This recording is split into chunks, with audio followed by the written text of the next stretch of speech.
semuanya, perkenalkan nama saya Paisan Rajab Sidik. Di sini saya sebagai host dan ada narasumber kita Melani Ramawati. Silakan Kak Melani untuk memperkenalkan dirinya. Halo semuanya, perkenalkan saya Melani Rahmawati, calon pegawai negeri di Rumah Sakit Tingkat 2 Dustira. Oke, langsung aja ya Kak Melani ya. Menurut Kak Melani, mendengar kata Indonesia apa sih yang dipikirin? Langsung terpikirkan soal keberagaman sih Kak. Soalnya dari Sabang sampai Merauke, kita beda suku, beda bahasa, beda budaya, tapi kita tetap satu. Ya, kita hidup di negara terbesar ya di dunia ya, yaitu Indonesia ya Kak Melani ya. Betul, dan kita itu dipersatukan oleh dasar negara kita, yaitu Pancasila, serta semboyan Bhinneka Tunggal Ika, yang artinya berbeda-beda tetapi tetap satu. Visualisasi bangsa Indonesia itu bukan cuma soal peta dan wilayah, tapi tentang toleransi antar umat beragama, gotong royong, senyum ramah masyarakat, dan semangat generasi mudanya. Bangsa yang besar bukan cuma kayak sumber daya alam, tetapi kayak nilai dan karakter, kayak di Indonesia ini. Oke. Nah, sekarang menurut Kak Melani, apa sih wawasan kebangsaan itu?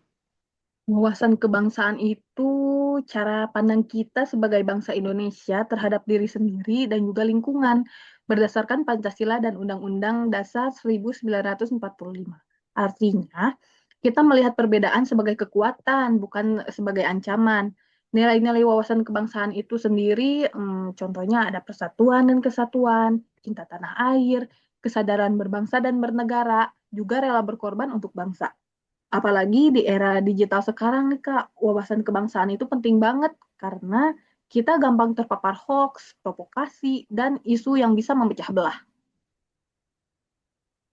Setuju. Jadi mencintai bangsa berarti kita bijak dalam menggunakan media sosial ya Kak Melani ya. Ya, betul Kak. Oke. Kalau misalnya kita mendengar kata bela negara, apakah bela negara serangan saja Kak Melani?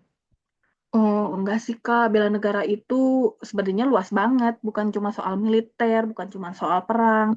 Bela negara itu sikap dan perilaku warga negara yang dijiwai kecintaan kepada tanah air dan rela berkorban demi bangsa. Nilai-nilainya itu ada cinta tanah air, sadar berbangsa dan bernegara, setia pada Pancasila, rela berkorban, juga memiliki kemampuan awal untuk bela negara. Untuk contohnya bela negara dalam kehidupan sehari-hari bagaimana Kak Melani ya? Contohnya itu sesimpel kita belajar dengan sungguh-sungguh, taat aturan, tidak menyebarkan hoaks, menjaga kerukunan, bahkan berprestasi di bidang masing-masing. Oke, jadi pelajar yang rajin itu termasuk bela negara juga ya Kak Melani? Betul, Kak Faisal. Bahkan nih, konten kreator kayak Kak Faisal aja yang menyebarkan pesan positif tentang Indonesia juga bagian dari bela negara. Terus sekarang kan kita masuk ke era demografi ya. Generasi muda jumlahnya itu sangat besar sekali ya Kak Melani ya. Ya, dan tahun 2045 nanti, Indonesia itu genap 100 tahun merdeka. Itu sering digadang-gadang sebagai momen Indonesia emas, Kak.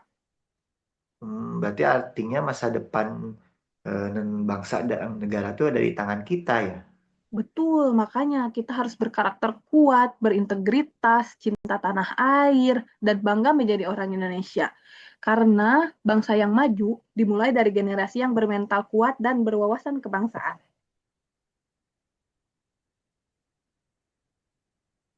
Sahabat ASN, jadi dari perbincangan kita hari ini tuh kita belajar kalau Indonesia itu bukan cuma tentang wilayah yang luas dan kekayaan alam yang melimpah, tapi tentang nilai persatuan dan semangat kebangsaan yang hidup di setiap diri warga negaranya.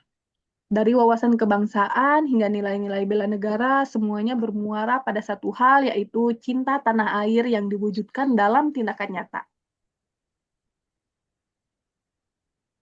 Jadi mari kita memfilosofisikan bangsa sebagai bukan hanya dalam kata ya, tetapi dalam karya dan kontribusi nyata ya.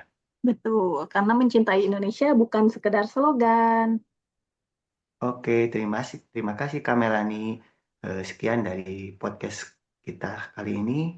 Sampai jumpa lagi nanti. Salam Indonesia. Salam Indonesia.